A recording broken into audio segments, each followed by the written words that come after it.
Magandang umaga, ito po ang ating update patungkol sa monitor natin na si Bagyong Basyang na may international name na Penha. Itong Penha po ay galing sa bansang Macau na nagre-represent dun sa Penha Hill, isa sa mga attraction po ng bansa nila. Also, nagbibigay tayo ng name kapag umaabot po ng at least tropical storm yung kategory ng ating bagyo. So kagabi nga po ng alas 8 ay tuluyan pa na mas lumakas itong si Bagyong Basyang into tropical storm.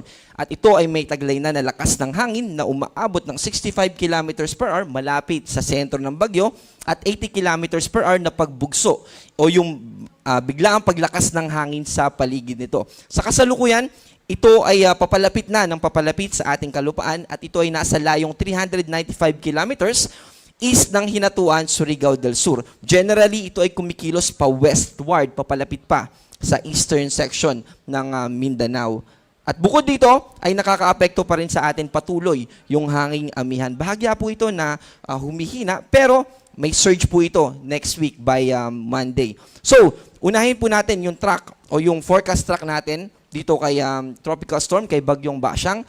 Almost similar po sila nung 8 a.m. natin na 5 a.m. natin na nilabas na bulletin. Pero ang main difference po nila ay bahagyang umakyat yung track natin. So, yung previous natin na bulletin ay bahagyang posible lang siya maglandfall sa dulo ng Negros Island region, pero ngayon ay tumaas na yung posibilidad at posible pa ito na maglandfall dito sa Siquijor Island.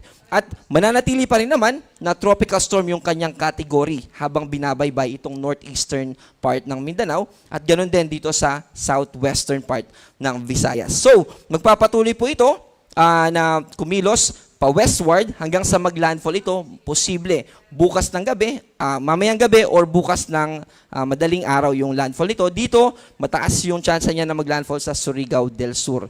And after niya maglandfall, ay mag-shift na. From westward, magiging northwestward na. Bahagyang paakyat na yung magiging track nitong si Bagyong Basyang. And by Saturday ng umaga, nandito na ito sa Sulusi. At after nun, by Saturday ay mas hina pa ito dahil sa supply ng cold and dry air na galing sa amihan. So yun yung tutulong para mas humina pa itong bagyong si Basyang. And eventually, by Sunday and Monday, ito ay mas hina pa, tropical depression, and eventually low pressure area hanggang sa ito ay mag-dissipate o malusaw. So, ang critical na time na kung saan pinaka-makaka-apekto po ito ay mamayang gabi, pag landfall niya, kasama yung Friday and Saturday. By Sunday, dahil sa paghina nito, ay mas mababawasan yung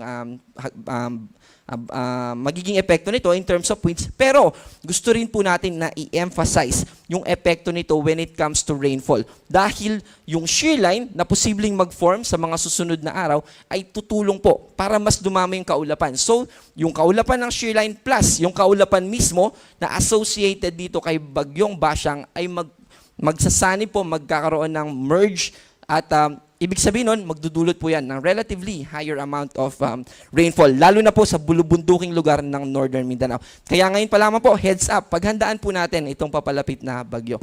Itong ating wind signal naman, ang main na difference nila dun sa 5 a.m. natin na bulletin ay naging signal number 2 na rin po. Itong northeastern section ng Lanao del Norte, ito po yon, at Misamis Occidental.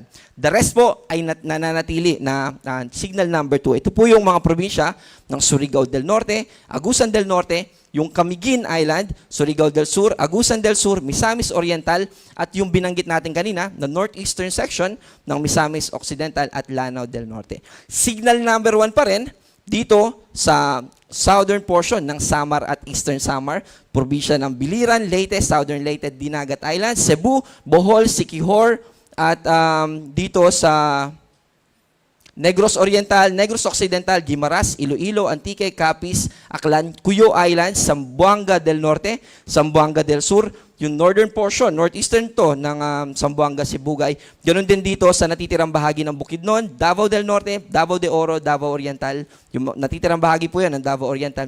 At yung northern portion ng Davao del Sur at Cotabato. Ito po yung continuation kapag inisa-isa natin yung mga names ng probinsya na yon. At dito naman sa ating babala patungkol sa malalakas na pag-ulan, ito po yung mga lugar na kung saan makakaranas yung mga kababayan natin. Provincial po ito ng at least 50 millimeters. Yung nakadilaw po dito, ang ibig sabihin ng 50 to 100, ito po yun, ay posible yung mga localized floodings. O yung mga, halimbawa, konting ulan lang ay babahain na yung lugar natin, posible po tayo nabahain. Also, sa landslide prone areas ay posible din na makaranas tayo ng mga pagguho ng lupa.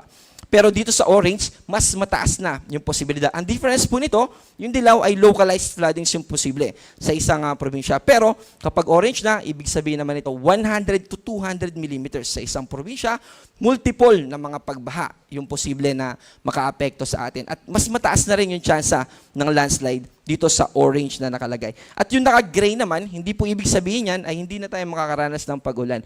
Posible pa rin po, pero mas mababa lang yung tsansa or yung amount ng pag-ulan na dito na naka-indicate dun sa mga gray areas.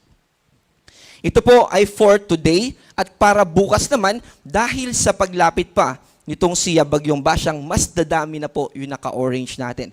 Isa-isahin po natin, ito yung Panay Island, Negros Island Region, Cebu, Bohol, Southern Leyte, Dinagat Islands, yung northeastern portion ng Mindanao at nakadilaw naman po dito sa Zamboanga del Norte, Lanao del Sur, Davao de Oro, Davao Oriental, Davao del Norte, Eastern Samar, Samar, Biliran at Leyte.